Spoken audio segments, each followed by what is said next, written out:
Stellaris is a game that has tons of mods, and it's not surprising given that it is fairly easy to mod compared to other games.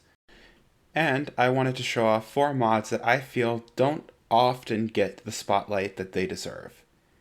So, here are those 4 mods that I highly recommend. The first mod on this list is a traits mod. This is Gecko's Traits by Super Epic Gecko, and it's a very interesting mod. It adds, I believe, 30 new traits to the game that you can use in-game to add a little more customization to your species. A lot of them are just more powerful buffs and debuffs of already existing traits, but what Gecko has done is added some very interesting traits like Famine Proof, which gives you a massive boost to food, and a bunch of other things. In addition, all traits are fully localized and have their very own icons. However, this mod seems to have been abandoned some time ago, but if you're looking for something to add a little bit more lore to your roleplays, then this might be the mod for you. Did one of your neighbors get the dreadnought system and now they have a powerful warship at the head of their fleet? Well, fear not. With Buildable Dreadnought by James Fire, you too can build a powerful warship without relying on RNG. Upon researching the dreadnought tech, pick your one of 4 styles, and add your weapons loadout of choice, and at your local citadel with a shipyard build new dreadnought shipyards, and you too can be the proud owner of a dreadnought. However, there is more to this mod.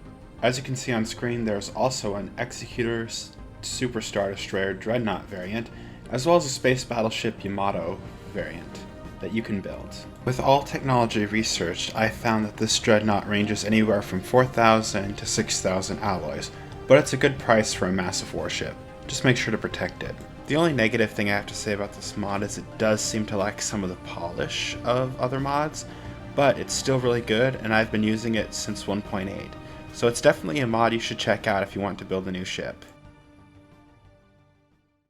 The next mod is actually 2 different mods put together by a third person, but I will review the 2 mods as though they are separate, but I just really like the work that the third person did, and he seems to give him the proper credit, so I feel okay putting it up.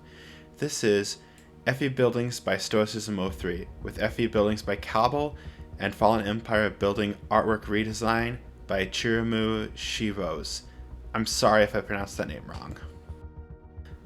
This mod, through the use of a new Ascension perk, allows you to research different Fallen Empire style buildings and build them on your own planets.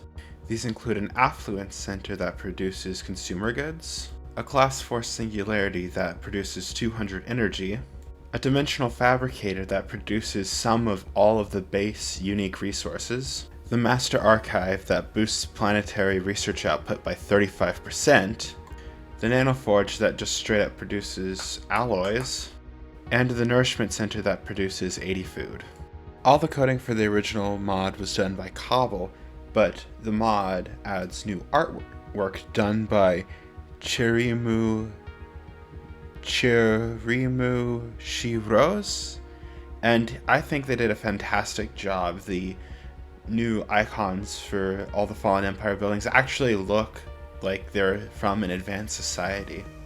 I do think the mod is a little bit overpowered, just given the nature that Fallen Empire buildings are supposed to be overpowered. But if you want to try something new to spice up a new playthrough, and you want something other to do than become the Crisis, this is definitely a mod you should check out. I like to pair this with gigastructures for the mid-game to early-late game, as we don't yet have access to some of the bigger, higher producing megastructures. This creates a nice in-between so you can continue to build war moons and war planets without needing those better, bigger megastructures. The final mod is a megastructure mod that I feel adds a lot of flavor to the game. This is Sparble's Stellar Hyperconstructs by Sparble. The mod adds a whole bunch of new megastructures to the game, including, as you can see, shell worlds, which simply increase the amount of districts on your world. But there's so many more. As with most megastructure mods, this also adds a new Ascension perk to unlock the ability to research even bigger megastructures. The one thing that makes this mod stand out to me is that to make some of the bigger megastructures, you have to build smaller megastructures that produce new strategic resources. In addition, there are also several new habitable megastructures, which just adds something that wasn't quite there with the habitat system. Most megastructure mods I see either are very stylized, or they simply reuse game assets.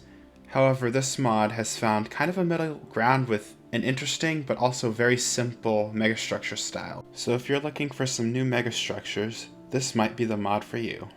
Thank you all for watching this video, and all the mods will be in the description. I also want to note that this is kind of a bit of an experiment for me. I'm trying to expand my video horizons a little bit and just see what I can come up with and have some fun. Alright, thank you for watching.